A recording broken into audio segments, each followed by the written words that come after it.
Toto kinikil sa tingges peto. Ew! Wow! Ginto na jelly yan. Astig. Ngayon, tingnan natin ang ating mga baraha. Kailangan kumagat si Mandy. Langin. What? Sa Jane. At boys pa Max, siya din Britney. Sayang naman. Sige, simulan natin kay Jane. Jane, tandaan mo, ang gawain mo ay dilaan ng jelly at wala ng iba. Wow! Mukhang napakasarap at masarap. Wow! Naging ginto si Jane. Ang galing niyan! At ano ang mangyayari kay Mandy kapag sinubukan niya ito? Halika na, bilisan mo.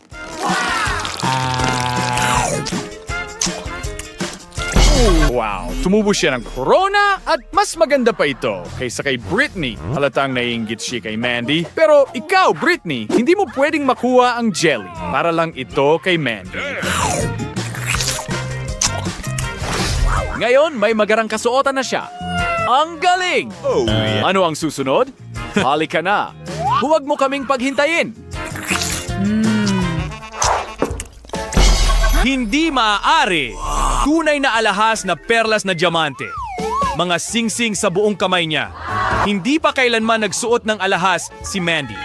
Oh, sobrang excited siya. Talagang naiinis si Britney. Hindi siya handa para sa ganitong pagbabago. Pero huwag mag-alala, may gwapo kang kasintahan. Pasasayahin ka niya. Sandali lang. Mukhang nakatingin siya sa magandang babae. Wow! Ilang minuto lang at ang dami ng drama. Klarong hindi masaya si Britney na inagaw ni Mandy ang kanyang kasintahan. Oh, wow! Tingnan mo kung gaano siya kaganda nililigawan. Oops! At sa isang iglap, tapos na ang mahika. Bumalik na si Mandy sa dati niyang sarili.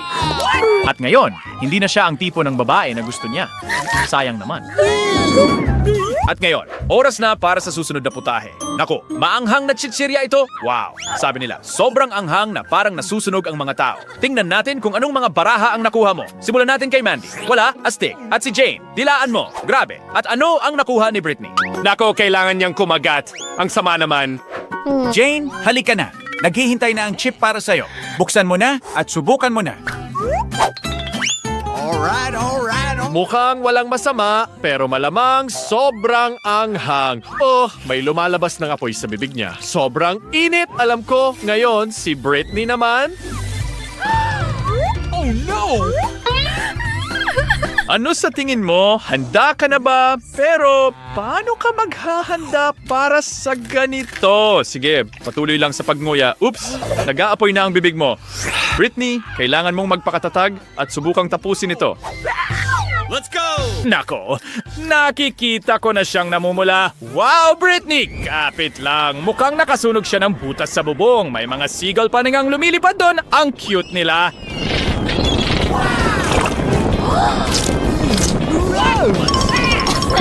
Hoy, mag-ingat. Oops! Natakot ang mga seagull sa gulat ni Britney. Wala na ang init, pero patuloy pa rin ang mga seagull. Maliwanag na hindi pa sila nakakita ng apoy na lumalabas sa bibig ng tao dati. Kaya, ano ang sinusubukan mo ngayon? Wow, ang ganda niyan! Isang gintong donut. Eksakto kung ano ang kailangan natin ngayon. Ano ang nakuha ni Mandy? Wala! Sayang naman! At Britney, kumagat ka. Ang galing! And si Jane ay dekatikin it. Already yan. Sige, simulan natin kay Jane. Bilisan mo at tilaan ng glaze. Oh, siguradong napakasarap pero hindi papayagan ni Britney na ma-enjoy niya ito. Hindi na siya makapaghintay na tikman ang kanyang donut. Sanay na sanay siya sa mga gintong donut, sabihin ko sa'yo. Simulan na natin, Britney. Sobrang dami ng paghahanda para sa isang donut. Kung tatanungin mo ako, si Mandy ay malamang kinain na ito ng buo. Oops! Parating na si Mandy. Gusto rin niyang tikman ng donut, pero hindi balak ni Britney na magbahagi. Oo, kamangha-mangha ito. Mas mabuting bantayan ni Britney ang iyong mga matatamis. May nagtatangkang nakawin ng donut na yon. Okay. Huwag kang mag-alala, Mandy. Baka swertihin ka sa susunod. Mukhang may naisip siya. Paano mo nagustuhan ang donut na iyon? Oh, Mandy, maganda ang trick na iyan. Baka gumana nga ito. Hindi ito gagana. Napansin ni Britney at galit na galit siya. Ngayon, ang bantay niya ay aabutan ka. Kung makakadaan ito sa butas na iyon nga. Nako, tumakbo na si Mandy. Pasensya na.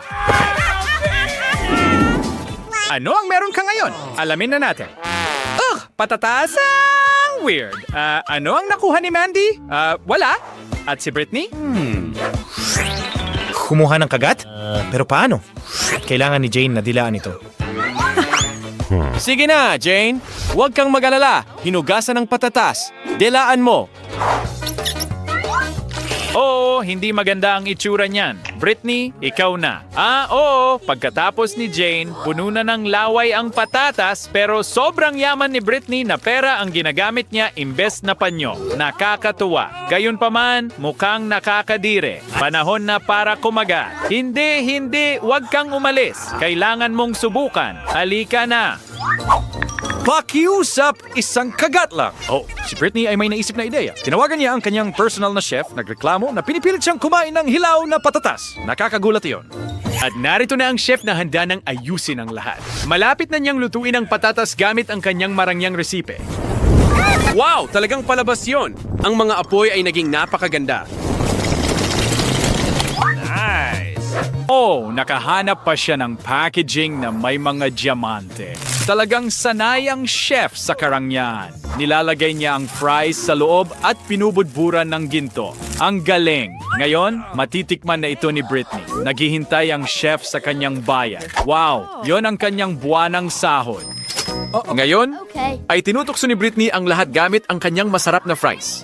Mga babae, huwag kayong mainggit. At ngayon, oras na para sa bagong putahe. Ano ang meron tayo dito? Isang buong cake para sa'yo? Simulan na natin ang mga baraha. Ano ang nakuha ni Jane? Tikman mo, swerte niya. Si Mandy ay kailangang dilaan ito. Ayos. Ano ang nakuha ni Britney? Oh, wala. Wala kang makukuhang cake. Simulan natin kay Mandy. Sige, dilaan mo. Mukhang gustong-gusto niya ang cream. Pero dapat siguro siyang huminto o baka maubos niya to. Jane, hindi na siya mapipigilan. Naubos niya ang lahat ng cream. Nice. Paano na ngayon kakainin ng kahit sino ang cake na ito? Oh, nakaisip si Jane ng solusyon. Nagpasya siyang gumamit ng antiseptic para patayin ang mga mikrobyo. At pagkatapos, ay takpan ang cake ng pera. Nice! Ayos? Hindi ba? May iba ka pa bang maibibigay sa amin? Wow, isang buong handbag na puno ng mga diamante. Ang galing niyan. Wow, ang gara-gara nito at ang ganda tingnan. Mukhang talagang masarap at sobrang yaman. Tara, subukan natin! Oops, hindi pala ganun kalambot ang cake. Nako, ngayon ay nawala ng ngipin si Jane. Pero hindi alintana ni Britney na pagtawanan ito. Kumukuha na siya ng maraming litrato at ipinopost ito online. Ngayon, pagtatawanan na si Jane ng lahat. Oh, huwag kang mag-alala. Makakalimutan din ito ng mga tao siguro. Kaya, ano ang meron tayo ngayon? Alamin natin. Oo, isang talaba. Iyan ang talagang gusto ni na Jane at Britney pero halatang nalilito si Mandy. Ano ang nakuha ni Jane? Wala! At si Britney ay kailangang dilaan ito. Masaya siya tungkol doon, pero si Mandy ay kailangang kumagat. Nakakatakot yon. What? Ngunit handa si Jane na bilhin ang kanyang card sa napakaraming pera. Magandang kasunduan yun. Magandang palitan ito. Oops, nilabag natin ang mga patakaran ng hamon. Mahigpit na ipinagbabawal iyon. Kailangang isauli ni Jane ang pera kahit na nawala na niya ito kung saan or baka nagkukunwari lang siya. What? Loser! Simulan natin kay Britney. Pwede ba? Isa siyang eksperto pagdating sa pagkain ng talaba. Kaya, kumusta ito? Sabihin mo sa amin. Wow, ang talaba ay madulas na. At ngayon ay natakpan pa ng laway ni Britney. Mandy, ikaw na ang kakain. Kailangan mong gawin ito kahit ayaw mo. Sige na. Sige na mga babae. Kailangan ninyong tulungan ang kaibigan ninyo. Oo, mas mabuti na. Yan. Sige na. Nguyain mo na. Naku, mukhang masusuka na si Mandy. Tulungan niyo siya kahit sino. Talagang hindi nagustuhan ni Mandy ang talaba. Ngayon, alam na natin lahat. Si Enid ay naglalaro na naman gaya ng dati. Alamin natin kung ano talaga ang gusto ni Emily. O isang donut pala. Ang cute. Oras na para magsimula sa pagluluto. Kinuha na ng lahat ang kanilang mga gamit sa kusina. Pinupuno na ni Lola ng batter ang donut machine. At ano ang napagpasyahan ni Enid na gawin? Wow! Ang daming makukulay na batter. Simulan na natin agad ang pagbe-bake. Magiging napakakulay ng mga ito. Enid, magandang ideya iyon. At si Wednesday ay nakagawa na ng itim na donuts. Ngayon, nagpasya siyang gawing mas nakakatakot pa. Nagbuhos siya ng pulang icing sa ibabaw. Mukhang nakakatakot ito. Pagkatapos, dinidisenyo niya ito gamit ang vanilla cream. Mukha itong utak. Kinuha niya ang strawberry syrup para gawing mas masarap. O, sino iyon? Iyon si Tig, ang matalik na kaibigan ni Wednesday. Tinutulungan niya ang ating malungkuting dalaga sa lahat ng bagay. Nagpasya si Wednesday na ibuhos ang syrup sa isang mangkok. Ngayon, kumuha siya ng hiringgilya at pinuno ito ng syrup. Meron siyang palihim na tingin. Tiyak na may binabalak siya. Nagpasya siyang takutin si Lola at si Enid. Aba, nagawa mo Wednesday? Pero huwag mag-alala, biro lang ito. Sa loob, hindi ito dugo, syrup lang ito. Naisip ni Wednesday na ibuhos ito sa ibabaw ng mga donut. Hindi mukhang masarap. Ngayon, tingnan natin kung ano ang ginawa ni Lola. Ang sarap tingnan ng mga donut.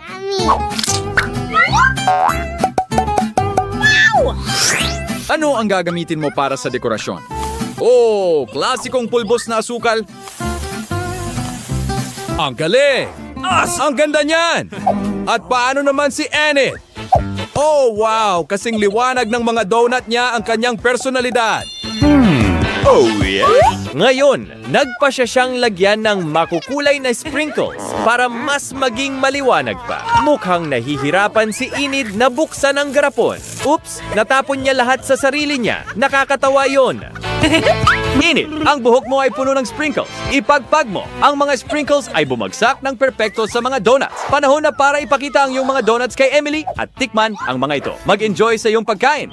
Nagpasya si Emily na magsimula sa mga donut ni Wednesday. Medyo matapang iyon at mas maganda pa ang kinalabasan kaysa sa hitsura. Nagustuhan pa niya ang syrup. At paano naman ang mga donut ni Lola? Mukhang hindi niya nagustuhan. At sa huli, ang mga donut ni Enid. Pinakagusto niya ang mga iyon. Dahil hindi lang sila sobrang makulay, kundi masarap din. Ang galing. Ibig sabihin, panalo si Enid. Binabati kita. Bagong round. Ano kaya ang gusto ni Munting Emily ngayon? Oh, isang shake. Madali lang. Dapat kayang gawin ito ng lahat. Si Enid during chess. Now naglagayan siya ng maraming matitigas na candy sa isang hulma ng tasa. Ngayon, inilalagay niya ang lahat sa microwave. Pinapainit ito. Natunaw na ang mga candy. Tingnan natin kung ano ang ginawa ni Enid. Medyo curious din ako. Wow! Oh, wow! Matamis na nakakain at hasas.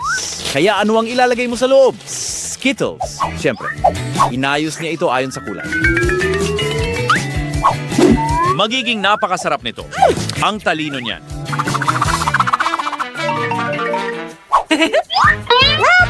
At ano ang ibubuhos mo sa loob? Sprite! Siyempre, gustong-gusto ng lahat ang Sprite. Pero heto na ang isa pang problema. Hindi ito mabuksan ni Enid. Oh, ayan na siya. Ibinuhos niya ang lahat sa sarili niya. Ayos lang iyon. Ibinuhos niya ang natira sa mga tasa.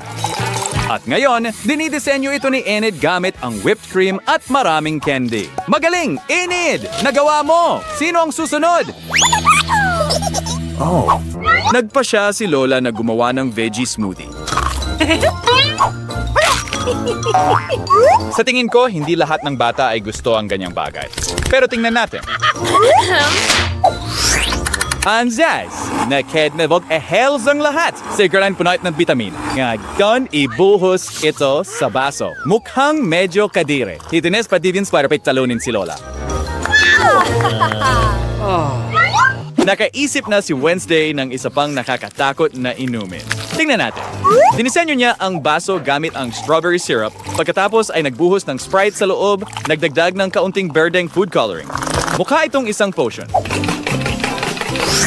At ngayon, isang gawain para kay Fig. Kailangan niyang nakawin ang whipped cream. Oops, hindi nagtitiwala si Lola kay Fig. Ingat, buhay pa rin siya.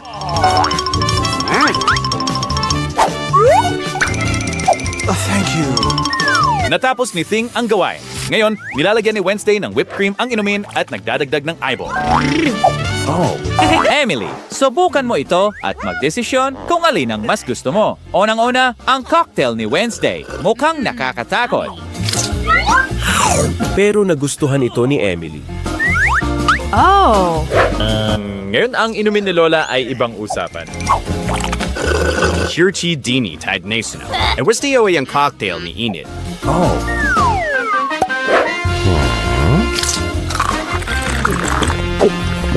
Ang galing! Panalo na naman si Enid. Nasa winning streak siya sa pagluluto ngayon. Panahon na para sa bagong putahe, spaghetti. Mukhang madali lang ito, kaya ito ng lahat. Lola, huwag matulog, oras na para magluto. Nilagay na ni Lola ang spaghetti para pakuluan. Oh my God!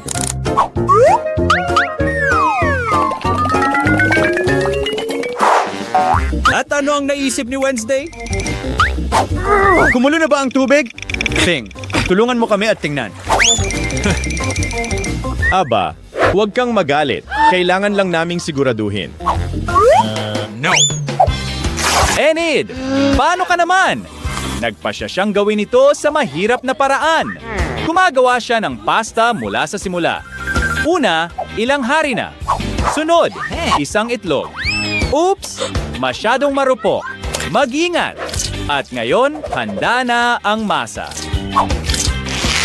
Hinati ni Enid ang masa sa mga piraso. Kailangan kulayan ng food dye ang bawat piraso. Ngayon, makukulay na ang mga piraso ng masa. Susunod, igulong ang bawat piraso hanggang maging manipis na sheet at gupitin. Gumawa si Enid ng maliwanag at makulay na pasta. Luto na ni Lola ang spaghetti. Nako, nag-fog ang kanyang salamin. Hindi makakita si Lola. Kailangan niya talaga ng tulong. Enid, tulungan mo si Lola. Buksan ang ketchup. Oh, Lola, maling direksyon. Ngayon siya ay natatakpan ng ketchup. Anong sakuna? Lola, nagpasya ka bang gumawa ng maskara ng kamatis? Oh, totoo yun. Ang pasta na may ketchup ay sobrang sarap. At ngayon, tingnan natin ang Miyerkules. Ang spaghetti ni Wednesday ay luto na rin. Nagpasya siyang kailangan nila ng kaunting kulay. At syempre, pinili niya ang itim. Kaunting tinta ng pusit. Tapos ketchup at isang eyeball. Malikhain yon. Handa na rin ang pasta ni Enid. Oras na para sa tikiman. Nice! Emily, ano sa tingin mo? Ano ang uunahin mo? Nagpasya siyang magsimula sa itim na spaghetti. Huwag kang mag-alala, hindi ito sunog. Pero hindi pa rin niya nagustuhan. Mas masarap ang spaghetti na may ketchup. At paano naman ang makulay na pasta? Siguradong hindi ka pa nakatikim ng pasta na ganyan dati. At talagang gustong-gusto niya to. Malapit na niyang kainin ang buong plato. Panalo na naman si Enid. Lola, nakita mo ba? Oh, si Lola ay nakahanap ng cute na hair clip para kay Wednesday. Pero hindi niya ito nagustuhan. Tingnan natin kung ano ang naisip ni Emily sa pagkakataong ito. Isang salad. Astig, simulan na natin. Nagpasya si Lola na magsimula sa mga dahon ng litsugas. Pagkatapos ay ilang manok. At huwag kalimutan ng croutons. At kaunting keso. Mukhang masarap talaga. Pero may mas kawili-wiling bagay si Enid. Nagpasya siyang gumawa ng salad bouquet mula sa mga bulaklak na gulay. Ang cute naman. At ano ang gagawin ni Wednesday? Nagpasya siyang gumamit ng paminta. Binuksan niya ito. Nilagay ang salad sa loob. Tapos isang hiwa ng pipino. At sa wakas, mga mata ng oliba. Isa itong halimaw na gulay. Sana hindi matakot si Emily. Alin ang uunahin mo? Maganda ang hitsura ng bouquet, pero hindi nagustuhan ni Emily ang lasa. Ngayon, ang salad ni Lola. Kaya ano sa tingin mo? Oo. Binigyan niya ito ng 5 sa 5. At paano naman ang salad ni Wednesday? Oh, Wednesday, masyadong kakaiba ang mga ideya mo para kay Emily. At ang nanalo ay drumroll, si Lola. Binabati si Lola sa kanyang unang panalo. Ang galing! Sa wakas, nasa kanya... At nakakatawa ito. Oh, anong pambungad na setup? Nabigla si Jane sa mini na bersyon. Pakiramdam ni Mike ay hari na siya ng gitnang uri. At si Britney, mukhang nanalo lang siya sa loto. Mukha siyang masaya. Gustong gusto ko ito. Oh, Mike, bakit mo ginagawa ito? Alam mo kung saan ito patungo. Ipinagtatanggol niya ang kanyang maliit na treat. At oo, tama lang na gawin niya ito. Ito ay mahiwagang jelly candy. Seryoso, maganda ang mga bagay na ito. Sa totoo lang. Medyo naiingit ako sa'yo. Mike, ikaw na ang susunod. Huwag mong pabayaan ang gitnang uri. Ngayon, itsisiding sa Wachuga siglahan. Pizbes niya sa printo ko do obra maestra. Siyempre, masarap to. Gusto ko rin sumali dito. Mike, dapat ako ang nasa lugar mo. Ang sarap nito. Tingnan mo, sinusubukan niyang pigain ang bawat huling patak. Gagawin ko rin yan. Ang batas ng malagkit na kamay ay umiira. Alam ko na parte na ng hairstyle ang bote. Jane, magpakatatag ka. Mukhang kailangan mong maglakad-lakad na ganito magpakailanman. Oops! Natapos ang misyon na may ilang side effects. Pero, hey! Inaayos niya ito. Isa siyang bayani kahit na medyo clumsy. Will, ligtas na. Ang kupunan ay ligtas. Pero tama si Jane. Mike, siguradong binabantayan ka namin. Tara na Mike, oras na para sa bula. Well, ayan na. Natawa si Jane at kumalma. Lumipat ang torno sa kampyon na may higanteng bote. Nako, may problema si Britney. Kulang sa lakas, kulang sa taas. Hindi rin nakakatulong ang boxing at martial arts. Ay nako, hindi. Isang hindi inaasahang tactical na galaw. Mabaho pero epektibo. Pasensya na Britney pero medyo kadiri iyon. Britney, may naisip ka ba? Sino ang tinatawagan mo gamit ang palihim ng ngiti na yan? Ano yung ingay na yan? Saan galing yung hangin na yan? Ano? Helicopter? Seryoso? Britney, ang talino mo. Ito ay napakatalino at talagang baliw. Gustong gusto ko kung paano siya mag-isip sa labas ng kahon. Ito ay kamangha-mangha. Dinala mo lang ang hamon na ito sa isang bagong antas. Literal. Wow, parang ulan. Jelly ito, Britney. Kumusta ang pakiramdam mo? Mukhang mas maganda kaysa sa iba. Well, hindi mo malalaman hanggat hindi mo sinusubukan. Well, sa tingin ko, ayaw kong mapunta sa kalagayan mo. At ganun din si Mike. At tayo'y lilipat na sa susunod na round. Mukhang nauulit ang kasaysayan. Nalilito si Jane sa napakaliit na Pringles. Si Mike ay nag-i-enjoy at si Britney. Oh, mas matangkad pa ang lata kaysa sa kanya. Ang saya-saya niya. Sa totoo lang, masaya rin ako para sa kanya. At ikaw, Jane, hindi mo kailangang magselos. Kawawang Jane. Oo, muli, ang pinakamaliit na pakete. Pero hey, tsokolating Pringles pa rin ito sa loob. Ano, isa lang, hindi sapat yan. Baka may higit pa. Muwali. Azuak, sa pirso ng chichirya ay parang pampagana lang. Pero ninanamnam pa rin niya ang bawat mumo. Ay ngayon, Mike, ipakita mo sa amin kung ano ang kayang gawin ng medium na lata. Oo, mukhang masarap nga sila. Tingnan mo siya, nag-i-enjoy. Ramdam ko siya. Si Britney ay nakatingin na may gutom na mga mata. Ramdam mo ang tensyon. Aba. Ano ito? Naipit ang kamay niya. Mike, talagang magnet ka para sa mga alanganing sitwasyon. Una ang buhok, ngayon ang lata. Mga babae, kailangan natin ng tulong dito. Iligtas natin siya, isa siya sa atin. Oh, ang lupit naman, Jane. Hindi mo ng pinakamagandang option. Magkaroon ka ng awa kay Mike. Sige na, hilahin mo lang. Sige na, gawin mo na. Oh, gumana ito. At ngayon, paano naman ang mga chip? Maotak na galaw, Jane. Hindi mo pinalalampas ang pagkakataon. Nakakatawa kayo.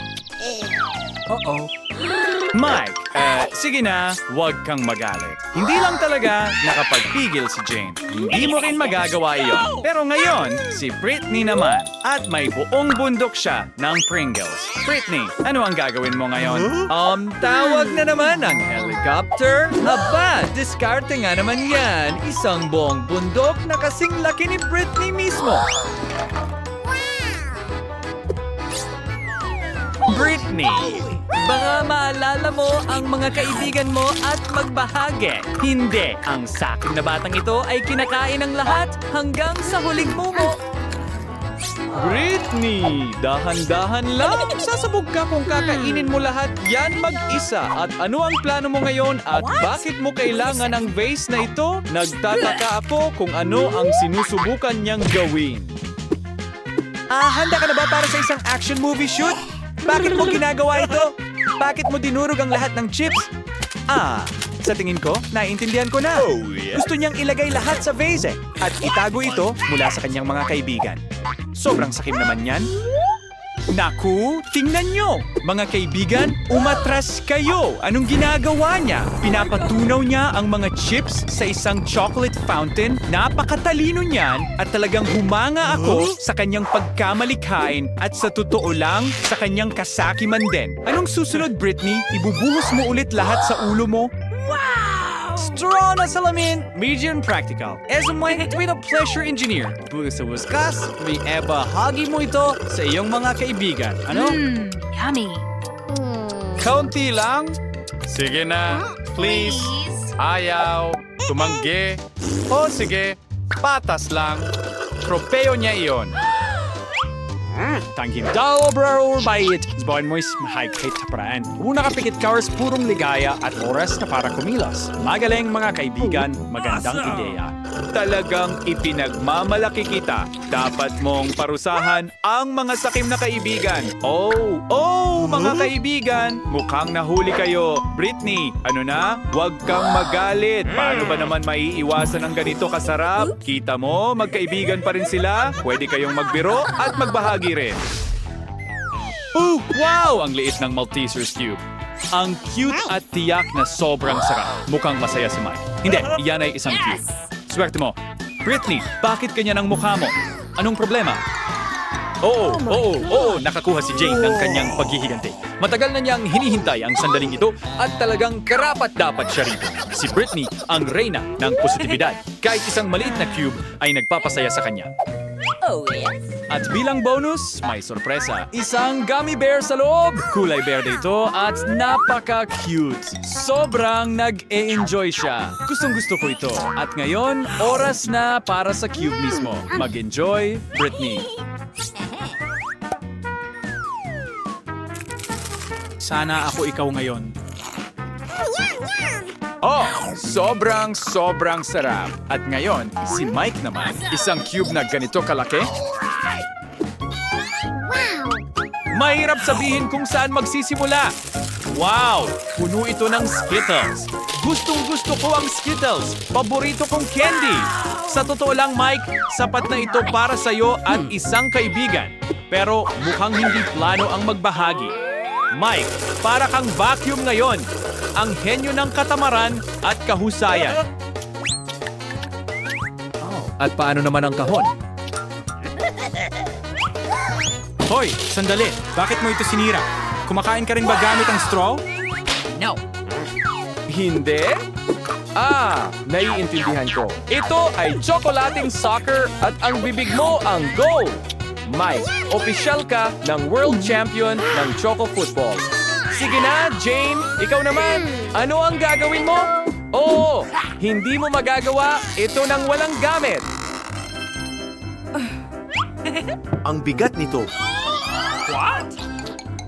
At hey, mga kaibigan ay maaaring gumawa ng higit pa kaysa sa tumitig lang. Maaari talaga silang kumulong. Jane, mukhang isang treasure chest yan. Isang treasure chest na puno ng napakasarap na kayamanan.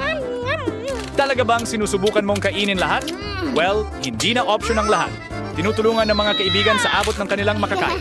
Sana ako na lang ang nasa lugar nila. At magaling sila. Baka matulungan din kita? Ngayon, yan ang kapangyarihan ng gravity na humihila patungo sa matatamis. Jane, ano ang inaasahan mo? Ano? Wala kaming kinain. Nako, please. Pero pinapatawad sila ni Jane at nagbabahagi pa rin. Iyan ang plot twist. Iyan ang tunay na pagkakaibigan. Masaya ang lahat. May marshmallows ang lahat. Perfecto yon. Nakakuha si Britney ng cake pop at muli ang pinakamaliit. Ang cute at talagang maganda rin. Paano naman ang iba? Masaya si Mike sa kanyang medium na cake pop hanggang makita niya ang higanting cake pop ni Jane. Nasa itaas na naman si Jane at hindi na siya makapaghintay na magsimula. Pero sinusubukan ni Mike na panatilihin ang pagkakasunod-sunod ng turn. Nakakainis naman. Kinain ni Britney ang kanya sa isang kagat lang.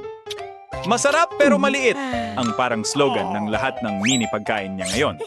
Sino ang susunod? Nagmamadali si Jane, pero nananatili si Mike. Matagal na siyang naghihintay at nakakita siya ng bahaghari sa loob. At syempre, napakaganda at napakasarap nito. Tingnan mo, hindi na makapaghintay si Jane. Turno na niya! Ang bango naman. Pero, naku, ayaw gumalaw. Masyadong mabigat. Nakakatawa. Napakalaking kasiyahan na hindi mo kayang buhatin. Pero laging may plan B si Jane. Jane, saan mo nakuha ang lagari na yan? At kailan ka natutong gumamit nito ng mahusay? Bravo! Tingnan mo, nagawa niya talaga at mukhang kamangha-mangha. I-enjoy mo, Jane. Karapat-dapat ka dyan. Bob, ang sarap nito. Yummy. Naka-activate na ang Poppy Ice Mode ni Britney. Ano sa tingin mo, Jane? Oo, nanalo ang pagiging mapagbigay. Masaya ang lahat. Ngumunguya ang lahat. Tunay na reyna ng pagbabahagi si Jane. Yan ang perpektong pagtatapos